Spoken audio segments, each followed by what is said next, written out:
Hi everyone, I am in Missouri. This is pretty at my mother-in-law's, and I'm reading this passage on this cool little porch here, and I wanted to read it because it's got some really cool advice in it. It's in Isaiah. I really like reading Isaiah.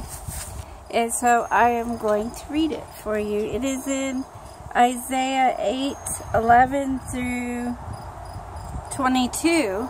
And I just kind of opened it up this morning, and I thought it was really cool because chapter 9 starts out with the heading, The Government of the Promised Son, which was pretty cool to me too. And this one, the heading of this section is Fear God, Heed His Word. And this is chapter 8, verse 11 through 22.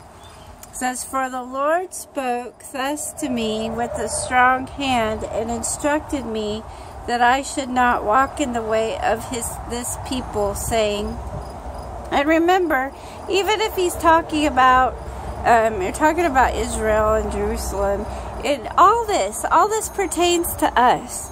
We can read it, and we can, he's the same God. So whatever advice he's given to them is the same advice that he would give to us. God does not change.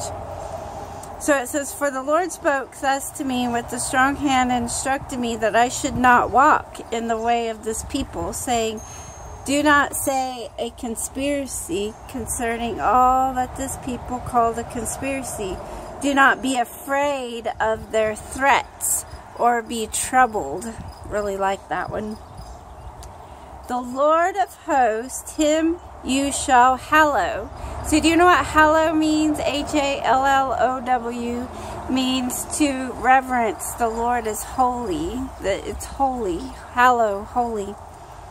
So the Lord of hosts, him you shall hallow, or reverence as holy. Let him be your fear. Let him be your dread. He will be as a sanctuary. So if you fear see, that's why he says to fear the Lord, because perfect love casts out fear. And if you fear the Lord, you're not going to fear anything else. Let him be your dread. He will be as a sanctuary, but a stone of stumbling and a rock of offense to both the houses of Israel, as a trap and a snare to the inhabitants of Jerusalem. Many among them shall stumble. They shall fall and be broken, be snared and taken. Bind up the testimony. Seal the law among my disciples. And I will wait on the Lord, who hides his face from the house of Jacob. And I will hope in him. Here am I and the children whom the Lord has given me. We are the signs and wonders in Israel from the Lord of hosts, who dwells in Mount Zion.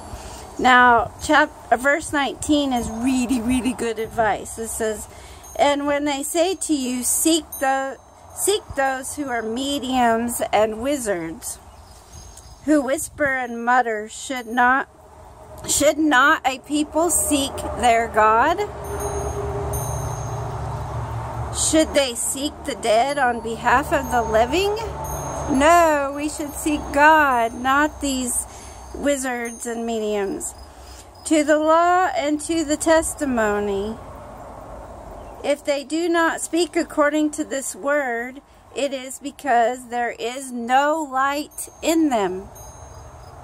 They will pass through it hard-pressed and hungry, and it shall happen, when they are hungry, that they will be enraged and curse their king and their God, and look upward. When they will look to the earth and see trouble and darkness, gloom and anguish, and they will be driven into darkness. So who do we look for? We look for God in all situations. We fear God, and we look to him for all the advice and for everything. We do have awesome weather over here. I'm thanking the Lord for this brand new day, and I'm praying for the people around me, and I miss home, but we are this is good. So everybody have a really awesome day and a God bless day. I love you all, and I will talk to you later. Bye.